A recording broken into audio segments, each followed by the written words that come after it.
என் தங்கப்பிள்ளையே, சங்கடகர சதுர்த்தி மற்றும் கிருத்திகை நட்சத்திரத்தினுடைய மங்கள வெள்ளிக்கிழமையின் விடியலில் இந்த வராகி என்னை சர்வசாதாரணமாக நினைத்து நீ கடந்துவிடக்கூடாது. இன்று இரவுக்குள் எத்தனை தடைகள் வந்திருந்தாலும் உன் வாழ்க்கையில் இந்த ஒரு விஷயம் நடக்காமல் போகாது. அது என்னவென்றும் ஏதுவென்றும் உனக்கு சொல்லிவிட நான் வந்திருக்கின்றேன். உன் வாழ்க்கையில் நடக்கக்கூடிய ஒரு விஷயம் இதுதான் என்று எனக்கு உறுதியாக தெரிந்துவிட்ட பிறகு அதை உனக்கு நான் ஒருபோதும் சொல்லிவிடாமல் செல்ல மாட்டேன். உன் வாழ்க்கையில் உன்னை அழைத்துச் செல்கின்ற பாதை உனக்கு என்ன கொடுக்கும் என்பதனை நீ நிச்சயமாக தெரிந்து கொள்ளத்தான் வேண்டும். யாராக இருந்தாலும் சரி, அவர்களுக்கென்று இந்த வாழ்க்கை கொடுக்கக்கூடிய உண்மைகள் நிச்சயமாக அவர்களுக்கு தெரிந்திருக்கத்தான் வேண்டும். இனி என்ன நடக்கும், ஏது நடக்கும் என்பதும் அவர்களுக்கு உணரத்தான் வேண்டும். தன்னை சுற்றி நடக்கின்ற எல்லாவற்றிலும் தனக்கானவற்றை நாம் அறிந்து கொள்ளக்கூடிய மனப்பக்குவம் ஒருவருக்கு வந்துவிட்டது என்றால் அதன் பிறகு நடக்கக்கூடிய எல்லாமும் அவர்களை பக்குவப்படுத்தாமல் செல்லாது. அதன் பிறகு கிடைக்கக்கூடிய இந்த வாழ்க்கை ஒருபொழுதும் அவர்களை நட்டாற்றில் விட்டுவிடாது. என்னவென்றாலும் இந்த வராகியினுடைய அன்பு உனக்கு கிடைத்திருக்கும் இந்த காலம் இனி உனக்கு வெற்றியின் காலம்தான் என்பதனை மறந்து விடாது. இனி உனக்கு வெற்றியின் முகம்தான் என்பதனை மறந்து விடாது. எத்தனையோ முறை உனக்கென்று நான் வருகின்ற இந்த நேரம் இனி உனக்கான மகிழ்ச்சியை எப்பொழுதுமே உனக்கு சரியாக கொடுக்க வேண்டிய நேரம். கலங்காமல் எதையுமே நாம் சரியாக பெற்று செல்ல வேண்டிய நேரம். இந்த தாயினுடைய அன்பை உணர்கின்ற உனக்கு நிச்சயமாக இன்று கிடைக்கக்கூடிய வார்த்தைகள் ஒவ்வொன்றும் அற்புதமான வார்த்தைகளாகவே இருக்கும். என் குழந்தையை, ஒரே வார்த்தையில் எந்த ஒரு உறவுகளும் முறிந்து விடலாம். ஆனால் 1000 முறை மன்னிப்பு கேட்டாலும் மீண்டும் பழைய நிலைமைக்கு அது திரும்ப வராது. வீசப்படுகின்ற கல்லும் சரி, பேசப்படுகின்ற சொல்லும் சரி, கவனமாக இருக்க வேண்டும். ஏனென்றால் வீசி எறியக்கூடிய கல் ஒருவரின் உயிரை கொன்றுவிடும். அதுபோல பேசுகின்ற சொல் ஒருவரை உயிரோடு கொன்றுவிடும் என்பதனை எப்பொழுதுமே மறந்துவிடக்கூடாது. நாம் மட்டும் நல்லவர்களாக இருந்துவிட்டால் போதாது. நிச்சயமாக மற்றவர்களுக்கும் நாம் உதவி செய்யக்கூடியவராக இருக்க வேண்டும். நமக்கு நல்லது கிடைக்கும் நேரம் நாம் மற்றவர்களுக்கும் நம்மால் முடிந்த உதவிகளை செய்ய துணிந்திருக்க வேண்டும். என் குழந்தையே, ஒவ்வொரு நாளும் உனக்கு நிச்சயமான மகிழ்ச்சியை நான் கொடுக்க துடிக்கின்ற நேரத்தில் உன் வாழ்க்கையில் இருக்கின்ற பல கஷ்டங்கள் உன்னை எப்பொழுதுமே ஏதாவது ஒரு வகையில் பின்னோக்கித்தான் இழுத்துச் செல்கின்றது. வாழ்க்கையில் என்ன இருந்தாலும் இல்லை என்றாலும் நான் சொல்கின்ற இந்த எண்ணம் மட்டும் உனக்குள் இருக்கிறது என்றால் நிச்சயமாக எல்லாமும் இந்த வாழ்க்கையில் உனக்கு சரியாகவே நடக்கும். வாழ்க்கையில் என்ன வந்தாலும் சமாளித்து விடலாம். எவ்வளவு பெரிய பிரச்சனைகள் வந்தாலும் அதை நாம் சமாளித்து வெளியேறி விடுவோம் என்ற நம்பிக்கை வேண்டும். இரண்டாவது, சுயமரியாதை எல்லோருக்கும் வேண்டும். சுய அன்பு இருக்க வேண்டும். தன்னைத்தானே நேசிக்கின்ற ஒரு அன்பு ஒருவருக்கு இருக்க வேண்டும். மற்றவர்கள் நம்மை நேசிக்கவில்லையே என்று வருந்தி கொண்டிருப்பதை விட நமக்கு நாமே கொள்கின்ற அன்பு இந்த வாழ்க்கையில் நமக்கு எல்லாவற்றையும் சொல்லிக் கொடுக்கும் என்பதனை முதலில் நீ நினைவில் கொள்ள வேண்டும். என் குழந்தையை, அர்த்தமுள்ள அமைதி, அதாவது நீ அமைதியாகிறாய் என்றால் அதற்கு ஒரு அர்த்தம் இருக்க வேண்டும். காரணமில்லாமல் அமைதியாகி கொண்டிருக்கக்கூடாது. அர்த்தத்தோடு அமைதியாக வேண்டும். எப்பொழுதும் தன்னம்பிக்கை வேண்டும். தன்னம்பிக்கை என்பது உன்னை நிச்சயமாக எந்த இடத்திலும் தளர விட்டு விடாதல்லவா? அந்த தன்னம்பிக்கையோடு நீ நடைபோட வேண்டும். எப்பொழுதும் மற்றவர்களுக்கு ஒரு உண்மையானவராக நீ இருக்க வேண்டும். போலியான முகத்தை மற்றவர்கள் உனக்கு காட்டினால் எப்படி உனக்கு வலிக்கிறதோ அதுபோலத்தானே இருக்கும். அதனால் எப்பொழுதும் உனக்குள் இருக்கின்ற உண்மையான முகத்தை நீ வெளிக்கொண்டு வர வேண்டும் என்பதனை மறந்து விடாதே. அதிகமான பொறுமையோடு நீ இருக்க வேண்டும். கடவுள் நம்பிக்கை உன் மனதை நிச்சயமாக மாற்றும்.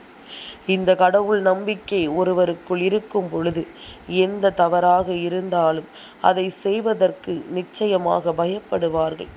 தான் செய்யக்கூடிய விஷயங்கள் எதுவென்றாலும் அதை நினைத்து நிச்சயமாக கலக்கம் கொள்வார்கள் என்பதனை நீ மறந்துவிடக்கூடாது. என் குழந்தையே, நடக்கும்போது கால் வலிக்கத்தான் செய்யும். சற்று அமர்ந்திருந்தால் வலி போகும். துன்பங்களை நினைத்திருந்தால் மேலும் துன்பம்தான் ஏற்படுமே தவிர, சற்று மனதை திசை திருப்பிவிட்டால் அந்த துன்பம் மறந்து அது உனக்கு லேசாகிவிடும். எண்ணங்களை சுமப்பதும் இறக்கி வைப்பதும் உன் கைகளில் தான் இருக்கிறது என்பதனை மறந்து விடாதே. எதையுமே இந்த வாழ்க்கையில் நீ தூக்கி சுமக்கிறாய் என்று சொல்லும் பொழுது நிச்சயமாக உனக்கு எல்லா வெற்றிகளும் உறுதியாக கிடைக்க வேண்டும். என் குழந்தையே, வாழ்க்கையில் நாம் எந்த அளவிற்கு அடிபட்டு பல கவலைகளுக்கு பின் ஒரு அமைதியாக நாம் மாறுகிறோமோ, எப்படி நம் மனது பல கஷ்டங்களுக்கு பிறகு அமைதியாகின்றதோ, அப்பொழுதுதான் புரியும் பக்குவம் என்றால் என்னவென்று. அப்பொழுதுதான் உனக்கு தெரியும் வாழ்க்கை தருகின்ற அனுபவம் என்றால் என்னவென்று. இப்படி ஒவ்வொரு விஷயங்களும் ஒவ்வொரு விதமான சூழ்நிலைகளை உனக்கு கொடுக்கும் பொழுது நிச்சயமாக அது அத்தனையும் உனக்கு சரியான மகிழ்ச்சியை நிறைவாக கொடுக்கும். ஒருவருக்கு உதவி செய்ய வேண்டும் என்றால் அதற்கு அறிவு தேவை கிடையாது. அன்பான இதயம் ஒருவருக்குள் இருந்தாலே போதும். என் குழந்தையை, எப்பொழுதுமே நல்லவர்களுக்கு மட்டும் ஏன் துன்பம் வருகிறது என்ற கேள்வி இங்கு பலருக்குள்ளும் இருக்கிறதல்லவா? நல்லவருக்கு மட்டும் துன்பம் வருவதற்கான காரணத்தை உன் அம்மா சொல்கின்றேன். உரசாமல் வைரத்தை பட்டை தீட்ட முடியாது. நெருப்பிலிடாமல் தங்கத்தை தூய்மைப்படுத்த முடியாது. அதுபோல நல்லவர்கள் சோதனைக்கு உள்ளாவார்கள். ஆனால் ஒருபோதும் வீழ்ந்து விட மாட்டார்கள் என்பதுதான் உண்மை. எல்லாம் சரியாகத்தான் நடக்கிறது. இருந்தும் எதற்காக நீ பயம் கொள்கிறாய்? உன் வேண்டுதல் ஒவ்வொன்றாக நடந்து கொண்டேதான் இருக்கிறது. இருந்தும் உன் மனதில் ஒருவித குழப்பம் தெரிகிறதே ஏன்? இவை விரைவில் சரியாகும். என்னிடம் விட்டு விட்டாய் அல்லவா? நல்லதையே நினை. நிச்சயமாக உனக்கு நல்லதே நடக்கும். என் குழந்தையே, யாருடைய மாறுதல்களுக்காகவும் உன்னை நீ ஒருபோதும் வருத்தி கொள்ளாதே. எந்த உறவும் இங்கு நிரந்தரமான உறவு அல்ல என்பதனை நீ புரிந்து கொள்ள வேண்டும். இந்த மனிதர்கள் சந்தர்ப்பத்திற்கும் காலத்திற்கும் ஏற்ப தன்னை மாற்றிக்கொண்டுதான் இருக்கிறார்கள் என்பதனை முதலில் புரிந்து கொண்டு நீ சூதானமாக இருக்க பழகு. ஏனென்றால் எந்த இடத்திலும் நம் காலை வாரிவிட காத்து கொண்டிருப்பார்கள். நாம் சற்று சுறுசுறுப்பாகவும் சற்று கவனமாகவும் இல்லை என்றால் நம் வாழ்க்கையில் இந்த மனிதர்கள் நிச்சயமாக பதம் பார்க்கத்தான் செய்வார்கள் என்பதனை நீ மறந்து விடாதே. எல்லா சூழ்நிலையிலும் எல்லாவற்றையும் கடந்த ஒரு நிலை உனக்கு ஏற்படும் காலம் அத்தனையிலும் உன் வெற்றி உனக்கு நிச்சயமாக என்னவென்று தெரிந்துவிடும். நீ எதிர்பார்த்தது போல எல்லாமும் உனக்கு இந்த வாழ்க்கையில் நிச்சயமாக கிடைத்துவிடும் என்பதனை நீ மறந்து விடாதே. என் பிள்ளையை, சிறந்த மனிதனாக நாம் இருக்க வேண்டும் என்று நிச்சயமாக நினைக்கிறோம் என்றால் அதில் முதலாவது நாம் பின்பற்ற வேண்டிய சில விஷயங்கள் இருக்கிறது. அதனை நான் உனக்கு சொல்கின்றேன், கவனமாக கேள். முதலாவது, எப்பொழுதுமே மற்றவர்களிடம் நீ வாங்குகின்ற கடனை சரியான நேரத்தில் உரியவரிடம் அவர் கேட்பதற்கு முன்பாகவே திரும்ப கொடுக்க வேண்டும். இது உன்னுடைய நேர்மையையும் மரியாதையையும் காட்டும். இரண்டாவது, யாருடனாவது பேசிக்கொண்டிருக்கும் பொழுது, அதாவது 2 பேர் பேசிக்கொண்டிருக்கும் பொழுது அவர்களுக்கு இடையில் ஒருபோதும் குறுக்கிடக்கூடாது. பதிலளிப்பதற்கு முன்பாக பேசுவது என்னவென்பதனை முழுமையாக கேட்டுவிட்ட பிறகுதான் பேச வேண்டும். மூன்றாவது, யாரால் உனக்கு முன்னால் நடந்து வந்தால் எப்பொழுதுமே கதவை திறந்து வைத்திருக்க வேண்டும். சிறிய நன்றி உணர்வும் செயலும் பெரிய வித்தியாசத்தை ஏற்படுத்தும் என்பதனை புரிந்து கொள்ள வேண்டும். நான்காவது, 2 முறை முயற்சித்தும் யாராவது உங்கள் அழைப்பை ஏற்கவில்லை என்றால் தொடர்ந்து அழைக்காதே. அவர்களுக்கு ஏதாவது முக்கியமான வேலைகள் இருக்கலாம், அல்லது அவர்களின் மனது ஏதாவது ஒரு காயத்திற்குள் இருக்கலாம். 5வது, ஒருவரினுடைய எடை தோற்றம் அல்லது தனிப்பட்ட வாழ்க்கையை பற்றி ஒருபோதும் பேசக்கூடாது. அவர்கள் உள்ளே என்னென்ன பிரச்சனைகளை எதிர்கொள்கிறார்களோ அது உனக்கு தெரியாதல்லவா? அதனால் சட்டென்று யாரையும் எள்ளி நகையாடிவிடக்கூடாது. யாராவது நீ பிரச்சனைகளை பகிர்ந்தால் உடனே உன்னுடைய பிரச்சனைகளோடு அதை நீ ஒப்பிட்டு பேசாதே. முதலில் அமைதியாக கேள். சில நேரங்களில் அவர்களின் உணர்வுகளை வெளிப்படுத்த நீ அவர்களிடம் அவர்கள் சொல்கின்ற வார்த்தைகளை அமைதியாக கேட்டாலே போதும். அவர்களின் மனதில் இருக்கின்ற பாரம் குறைந்துவிடும். அவர்களின் மனதில் இருக்கின்ற தேவையற்ற எண்ணங்கள் எல்லாமுமே அந்த இடத்திலேயே குறைந்துவிடும். அத்தனையிலும் இருந்து உனக்கு மிகச்சரியான நம்பிக்கையும் மிகச்சரியான வெற்றியும் கிடைத்து உன்னை எப்படியாவது நல்லபடியாக உனக்கு அது வாழ்க்கையை கொடுத்துவிடும் என்பதனை நீ மறந்து விடாதே. இனி எந்த இடத்தில் நமக்கு என்ன நடக்கும் என்றாலும் அந்த இடத்திலிருந்து அது நமக்கான மாற்றத்தை உறுதியோடு கொடுக்கும் அல்லவா? நமக்கான வெற்றியை அது மனநிறைவோடு தரும் அல்லவா? எப்பொழுதுமே நம்மை சுற்றி இருப்பவர்களை நாம் நம்புவது என்றாவது ஒரு நாள் மிகப்பெரிய பிரச்சனைகளை நமக்கு கொடுக்கத்தான் செய்யும். உன் உணர்வுகளுக்கு மதிப்பில்லாத இடங்களில் நீ உரிமை எடுப்பதற்கு ஒருபோதும் இடம் தேடிக்கொண்டிருக்காதே. நிச்சயமாக உன்னை நீயே தேற்றிய பிறகும் கூட சில நேரங்களில் இந்த உறவுகள் கொடுக்கின்ற காயம் உனக்கு மறக்காது. அவர்கள் தருகின்ற கஷ்டம் உன்னை வேதனைப்படுத்தும். இப்படியாக ஒவ்வொரு விஷயங்களும் உனக்குள் வந்து கொண்டே உன்னை துன்பப்படுத்தி கொண்டிருக்கும் என்பதனை நீ மறந்துவிடக்கூடாது. அடுத்தடுத்த நிலைகள் இந்த வாழ்க்கையில் உனக்கு என்ன கொடுக்கும் ஏது கொடுக்கும் என்பதனை நீ தெளிவாக தெரிந்து கொள்ளும் பொழுது நிச்சயமாக உனக்கு நல்லது நடப்பதை நீ ஏற்றுக்கொள்வாய். என் பிள்ளையே, ஒன்றை மட்டும் எப்பொழுதுமே கவனத்தில் வைத்துக்கொள். இந்த ஒரு விஷயம் எல்லா மனிதர்களும் நிச்சயமாக தெரிந்து வைத்திருக்க வேண்டிய விஷயங்கள். என்ன தெரியுமா? நீ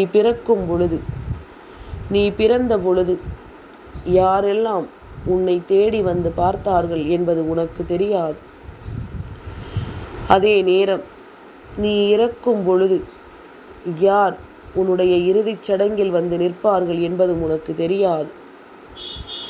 என் பிள்ளையே, இருக்கும் பொழுது எத்தனை உண்மையான உறவுகள் உன்னோடு இருக்கிறார்கள் என்பதனை நிச்சயமாக உன்னால் உணர்ந்து கொள்ள முடியும். அதனால் இன்று இரவுக்குள் சரி உன்னுடைய வாழ்க்கையில் சில நல்ல மனிதர்களை நீ சம்பாதித்து வைக்கப் போகிறாய் என்பதுதான் உண்மை. வயதும் நேரமும் சாதகமாக ஒருவருக்கு இருக்கும் பொழுது ஆட்டம் போட்டுவிட்டு முடியவில்லை என்று படுத்ததும் திருந்தி வருந்தி உடனே மன்னித்து விடு என்று சொல்வதில் எந்த பலனும் இல்லை. காலமும் நேரமும் கடந்து போனதற்கு பிறகாக காட்டக்கூடிய எந்த ஒரு காதலும் அன்பும் பாசமும் பயனற்றதுதான். எல்லாமுமே கிடைக்க வேண்டிய நேரத்தில் கிடைத்தால் மட்டும்தான் அதற்கு மரியாதை இருக்கும். அதனால் உனக்கு சரியான நேரத்தில் சரியான விஷயங்களை உன் கைகளில் கொண்டு வந்து சேர்க்க நான் தயாராக இருக்கிறேன். நீ விரும்பியதை நான் உனக்கென்று உத்திரவாதமாக கொடுக்க தயாராக இருக்கின்றேன். நடக்கக்கூடிய நல்ல விஷயங்களை சரியாக எதிர்கொள். உனக்கு கிடைக்கக்கூடிய உண்மைகளை எல்லாம் என்னவென்று புரிந்து கொள்ள நீ தயாராக இரு. அத்தனையிலும் உனக்கு மிகப்பெரிய வெற்றி கிடைக்கத்தான் போகின்றது. அத்தனை விஷயங்களிலும் நீ எதிர்பார்க்கின்ற புரிதல் உனக்கு கிடைக்கத்தான் போகின்றது. நம்பிக்கை வைக்கின்ற நம்மை யாரேனும் ஏமாற்றுகிறார்கள் என்றால் அதற்கான பாவத்தை அவர்களை தூக்கி சுமந்துவிட்டு போகட்டும் என்பதனை நீ புரிந்து கொண்டால் அது போதும். நம்பிக்கையோடு நாம் செய்யக்கூடிய விஷயங்கள் அத்தனையும் இனி இந்த வாழ்க்கையில் உனக்கான புரிதலை கொடுத்து உன்னை பேரதிசயப்படுத்தும் என்பதனை நீ தெரிந்து கொண்டால் அது போதும். இனி நடப்பது ஒவ்வொன்றும் உன்னுடைய நன்மைக்குத்தான் என்பதனை நீ தெரிந்து கொண்டு அதற்கு ஏற்றது போல நீயும் உன்னை பக்குவப்படுத்திக்கொள். அதற்கு ஏற்றது போல நீயும் உன்னை அதிசயப்படுத்திக்கொள். கலங்காமல் நின்று உன்னுடைய வெற்றியை எப்பொழுதுமே நீ உறுதி செய்ய தயாராக இருக்கும் நேரம் உனக்கு நல்லது நடப்பதை நிச்சயமாக நீ தெரிந்து கொள்ளத்தான் போகின்றாய். உனக்கு நடக்கக்கூடிய நல்ல விஷயங்களை எப்பொழுதுமே நீ சரியாக உணர்ந்து கொள்ளத்தான் போகின்றாய். இனி எதற்குமே நாம் கலங்காமல் இருந்தாலே போதும். இந்த வாழ்க்கை தரக்கூடிய எல்லா சந்தோஷங்களும் நிச்சயமாக உன்னை அடுத்தடுத்த நிலைகளில் மேன்மைப்படுத்தட்டும். வெற்றி என்ற ஒன்று உனக்கு இந்த வாழ்க்கை அதிர்ஷ்டத்தோடு கொண்டு வந்து கொடுக்கட்டும். இனி உனக்கு பெருமகிழ்ச்சி நிச்சயமாக உண்டு. உன் வாழ்க்கையின் அதிர்ஷ்டம் நிச்சயமாக உனக்கு முறையான வெற்றியை நிரந்தரமாக கொடுக்கட்டும். நான் இருக்கும் வரை என் பிள்ளைக்கு எந்த கவலைகளும் வேண்டாம். நான் இருக்கும் வரை இந்த வாழ்க்கையில் நடக்கக்கூடிய எந்த விஷயங்களை நினைத்தும் நீ கலங்க வேண்டாம். இன்று இரவுக்குள் உன்னை சுற்றி இருக்கின்ற உண்மையான உறவுகளை நான் உனக்கு அடையாளப்படுத்தி கொடுக்கிறேன் என்பதில் எந்த ஒரு மாற்று கருத்தும் கிடையாது. நல்ல விஷயங்களை பெறுவதோடு மட்டுமல்லாமல் நம்பிக்கைக்குரிய நல்ல விஷயங்களோடு இந்த வாழ்க்கையை நகர்த்தவும் பழகிக்கொள். இரவுக்குள் உன் மனது தெளிவடைந்து உன் வாழ்க்கையை பற்றிய உண்மைகள் உனக்கு என்னவென்று புரிந்து நிச்சயமாக மனமகிழ்ச்சியோடு என் பிள்ளை நீ வாழ கற்றுக்கொள்வாய். என் தங்கப்பிள்ளைக்கு இந்த வராகி அம்மாவினுடைய ஆசீர்வாதங்கள் எப்பொழுதும் உண்டு.